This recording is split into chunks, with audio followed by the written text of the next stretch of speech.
இன்றைக்கு அடுத்த கேள்வி, ஊரடங்கு காலகட்டத்தில் வந்து பள்ளிவாசலில் பாங்கு மட்டும் தான் சொல்ல அனுமதிக்கிறாங்க, தொழுவுருக்கு அனுமதிக்கிறது இல்லை. தனித்தனியாக போய் சில ஊர்களில் தொழுகிறாங்க, ஜமாத் தொழுகைக்கு என்ன செய்யல அனுமதி இல்லை. நம்ம வீட்டில் தொழுகும் பொழுது பாங்கை காமத்து சொல்லணுமா அப்படின்னு கேட்குறாங்க. பாங்கை காமத்தை பொறுத்த வரைக்கும் பள்ளிவாசலில் பாங்கு சொல்லிட்டாங்கல்ல, சொல்லிவிட்டால் அந்த பகுதி பூராத்துக்கும் அது அடங்கும் என்பதுதான் சரியான கருத்து. பள்ளிவாசலில் பாங்கு சொன்ன பிறகு ஒவ்வொருத்தரும் சொல்லிக்கிட்டு இருக்கணுமான்னு கேட்டால் அது அவசியம் இல்லை. அது எப்படி நமக்கு விளங்குதுன்னு கேட்டால், நபி ஸல்லல்லாஹு அலைஹி வஸல்லம் அவர்கள் தொழுகையை முடித்து விட்ட பிறகு ஒருத்தர் லேட்டாக வர்றார். வந்த உடனே என்ன செய்கிறாங்கன்னா, அவர் லேட்டாக வந்து என்ன செய்வார், தனியாக தொழுவார். அது ஜமாத் தொழுகை முடிஞ்சிருச்சு, அவர் தாமதமாக வர்றாரு. தாமதமாக வர்றவர் தொழுவார் தான் எப்படி தொழுவார், சிங்கிளாக தான் தொழுவார், தனியாக தொழுவார். அவர் நிப்பாட்டி வச்சு ரசூலுல்லாஹ் சொல்கிறாங்க, இவரோடு யாராவது சேர்ந்து இவருக்கு தர்மம் செய்வது இருக்கிறீர்களான்னு கேட்குறாங்க.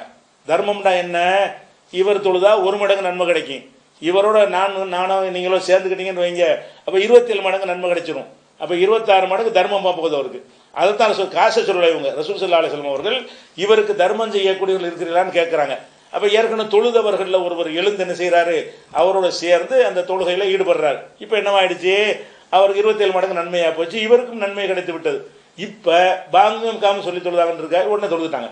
ஒரு பாங்கு சொல்லியாச்சுன்னு சொன்னால் அது காம சொல்லியிருக்கிறாங்க. ஒரு பாங்கு சொல்லிவிட்டார்கள் என்று சொன்னால் அதே இடத்துல இன்னொரு பாங்கு சொல்லணுமான்னா சொல்ல தேவையில்லை. அது போக ஜமாத்தாக நம்ம தொழுதா பாங்கு சொல்லணுமா அப்படின்னு கேட்டால், ரசூல் ஸல்லல்லாஹு அலைஹி வஸல்லம் அவங்க என்ன செய்கிறாங்கன்னு கேட்டால், மாலிக் போன ஹோயிர்ஸ்ன்னு ஒருத்தர் வந்து ரசூல்லாட்ட வந்து மார்க்கத்தை கற்றுக்கிறதுக்காக வர்றார். வந்து கொஞ்ச நாள் தங்கி இருந்து அவர் தான் அந்த ரசூல்லாவுடைய தொழுகையை என்னை எவ்வாறு தொழ கண்டீர்களோ அவ்வாறு தொழுங்கன்னு ஹதீஸ்ன்னு அறிவிக்கிற அவர் தான். அந்த சஹாபி என்ன செய்கிறாருன்னா, ரசூல்லாட்ட இருந்து மார்க்கத்தையெல்லாம் கற்றுக்கிட்டு அவரும் ஒரு தோழரும் இஸ்லாத்தை கற்றுக்கிறதுக்காக வந்து மதீனாவில் தங்கி ரசூல்லாவுடைய ஒவ்வொரு தொழுகை அனைத்தையும் பார்த்து அறிந்து கொண்டு திரும்பி போக போகிறாங்க. அப்போ ரசூல்லா கூப்பிட்டு என்ன செய்கிறாங்கன்னா, நீங்கள் போகிறீங்கல்ல, நீங்கள் போகும் பொழுது தொழுகை நேரம் வந்துருச்சுன்னு சொன்னால் அத்தினா நீங்கள் பாங்கு சொல்லிக்கிறங்க, 2 பேரும் தான் இருக்கிறீங்க, பாங்கு சொல்லிக்கிறங்க, வாக்கையுமா இகாமத்து சொல்லிக்கிறங்க, ஒல் எவ்முக்குமா அக்பருக்குமா, உங்களில் யார் வயதில் மூத்தவரோ அவரை இமாமத்து செய்யுங்க, 2 பேரில் யாருக்கு வயசு பெருசோ அவர் வந்து இமாமத்து செய்யுங்க, ஆனால் பாங்கு இக்காமத்து சொல்லுங்கிறாங்க. இப்போ 2 பேரும் இருந்தால் கூட பாங்கும் இக்காமத்தும் சொல்லுங்கன்னு ரசூலுல்லாஹ் சொல்கிறாங்க. இது புகாரில் 2848 ஹதீஸில் இருக்கிறது. இது 2 பேருக்குள்ள பாங்கு. சிங்கிளா தொழுதா பாங்கு சொல்லணுமான்னு கேட்டால் சிங்கிளா தொழுதாலும் பாங்கு இருக்கிறது. எப்போ பாங்கு, இதை இந்த ஊருக்குள்ளே இருந்து பாங்கு கேட்குது அவங்களுக்கு இல்லை, காட்டில் மேட்டில் வயலில் விவசாயம் அங்கெல்லாம் இருக்கிறோம், வரப்பில் நிற்கிறோம், தொழுகை நேரம் வந்துருச்சு, நம்ம எதுவும் செய்யணும் தொழுதுடக்கூடாது. பாங்கு பள்ளிவாசலில் சொன்ன பாங்கு இங்கே எட்டாது, அந்த மாதிரி இல்லைன்னா நமக்கு பாங்கு சொல்லப்படலைன்னு அர்த்தம். அப்போ என்ன செய்யணும்னு கேட்டால் நம்ம பாங்கும் சொல்லி இகாமத்தும் சொல்லி தொழ வேண்டும். அதுக்கு என்ன ஆதாரம்னு கேட்டால் ரசூல் ஸல்லல்லாஹு அலைஹி வஸல்லம் சொல்கிறாங்க, ஒரு ஆடு மேய்ப்பவனை பார்த்து அல்லாஹ் சந்தோஷப்படுகிறான்.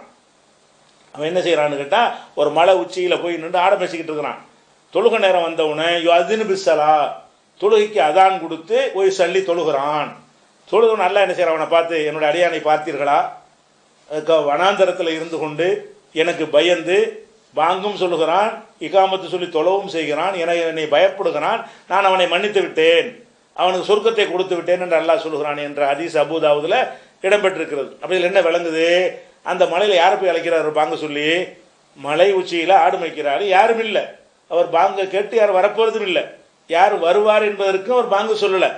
பாங்கு சொல்வது மார்க்கத்தில் உள்ள ஒரு வழிமுறை என்பதற்காக பாங்கு சொல்லி இகாமத்தும் சொல்லி அந்த மலை உச்சியில் தொழுதால் பார்த்தீர்களா என் அடியானை அப்படின்னு அல்லாஹ் வந்து சந்தோஷப்படுறான்னு சொல்கிறாங்க. அப்போ இதில் என்ன விளங்குது, தனியாக தொழுதாலும் பாங்கு சொல்லணும் என்று விளங்குகிறது. இது ஒரு விஷயம். அடுத்ததாக இன்னொரு ஹதீஸில் என்ன வருதுன்னு கேட்டால், ரசூல் ஸல்லல்லாஹு அலைஹி வஸல்லம் சொல்கிறாங்க, ஒரு பிரயாணத்தில் நாங்கள் ரசூலுல்லாவோடு போய்கொண்டிருந்தோம். போய்கிட்டு இருக்கும் பொழுது பாங்கு சத்தம் கேட்குது. இஸ்லாம் தான் பரவாயில்ல பரவி போச்சுல. அப்போ ரசூல் ஸல்லல்லாஹு அலைஹி வஸல்லம் சஹாபாக்கள்லாம் போய்கிட்டு இருக்கிறாங்க. ஏதோ ஒரு கிராமம் வருது பக்கத்தில், அங்கிருந்து ஒரு தொலைவிலேருந்து அல்லாஹ் அக்பர்ங்கிற பாங்கு சத்தம் வருது. அப்போ ரசூலுல்லாஹ் என்ன செய்கிறாங்கன்னா, அலல் ஃபித்ரா, இது இயற்கையான மார்க்கத்தில் இருக்கிறார்கள், இஸ்லாத்தில் உள்ளவங்க அங்கே இருக்கிறாங்க அப்படின்னு சொல்லிட்டு அஷ்ஹது அல்லா இலாஹ இல்லல்லாஹ்னு ரசூலுல்லாஹ் சொல்லிட்டு என்ன செய்கிறாங்கன்னு கேட்டால், இவர் நரகத்திலிருந்து வெளியேறி விட்டார்னு சொல்கிறாங்க. சொன்ன உடனே நாங்கள் என்னென்னு போய் பார்த்தோம், எங்கேருந்து சத்தம் வந்துச்சோ அங்கே யார் நிற்கிறார், யார் இந்த மாதிரி பாங்கு சொல்கிறான்னு சொல்லி என்ன செஞ்சோம் பார்த்தோம்.